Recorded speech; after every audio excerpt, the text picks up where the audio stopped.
Court ने 27 फरवरी को होने वाले स्टैंडिंग कमेटी के नए सिरे से चुनाव पर रोक लगा दी है। इसके साथ ही कोर्ट ने एलजी कार्यालय, एमसीडी और नवनिर्वाचित मेयर को नोटिस भी भेजा है। साथ ही पिछले मतदान के बैलेट पेपर और पूरे सीसीटीवी को संभाल कर रखने के निर्देश दिए गए हैं। अब 22 मार्च को इस मामले की अगली सुनवाई होगी। देखिए रिपोर्ट।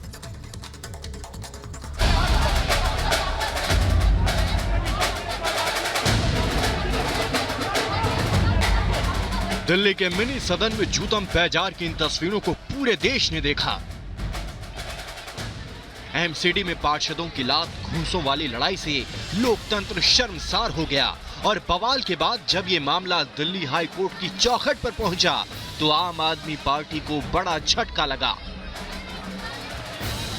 हंगामे के बाद आम आदमी पार्टी की मेयर स्टैंडिंग कमेटी के चुनाव को दोबारा कराने की तैयारी कर रही थी, लेकिन बीजेपी पार्षदों की याचिका पर सुनवाई के दौरान दोनों पक्षों की दलील सुनने के बाद दिल्ली हाई कोर्ट ने नए सिरे से चुनाव कराने पर रोक लगा दी। साथ ही अदालत ने एलजी ऑफिस, मेयर और एमसीडी को नोटिस भी जारी किया। कोर्ट ने दोबारा चुनाव के फैसले को अमान्य बताया। हाई कोर्ट ने मतपत्र सुरक्षित रखने के लिए कहा है और सीसीटीवी भी सुरक्षित रखने के आदेश दिए हैं। इस मामले की अगली सुनवाई 22 मार्च को होगी, लेकिन इससे पहले दिल्ली के मेयर शैली ओबेरॉय को नोटिस का जवाब देना होगा। इलेक्शन जो मेयर ने ऑर्डर किया था उसको स्टे किए हैं, रोक लिए हैं सोमवार का।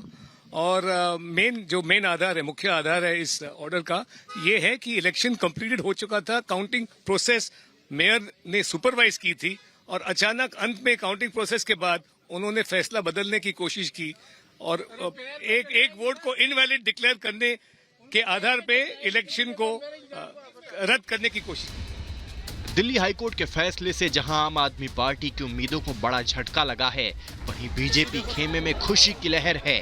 अदालत के फैसले को बीजेपी ने सच की जीत बताया है और आम आदमी पार्टी की नैतिक हार। आज दिल्ली हाईकोर्ट का जो डिसीजन आया है वो आम आदमी पार्टी के लिए मुंह पे उनके करारा तमाचा है।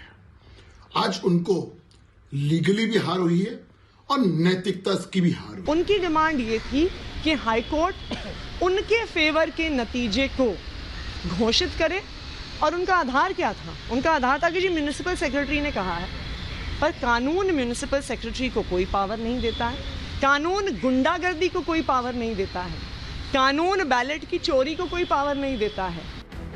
दिल्ली हाईकोर्ट के फैसले के बाद बीजेपी और आम आदमी पार्टी आमने सामने है।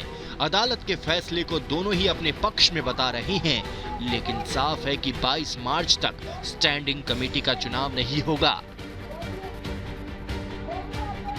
इस ऑर्डर को मैं अपनी जीत ही मानूंगी, क्योंकि री इलेक्शन को स्टे लगा दिया गया है तो हमारी जीत ही हुई है। कुछ ही दिनों में हाई कोर्ट में शायद दोबारा से सुनवाई हो और फिर हम देखेंगे माननीय जो हमारे जज साहब हैं वो क्या वर्डिक्ट देते हैं।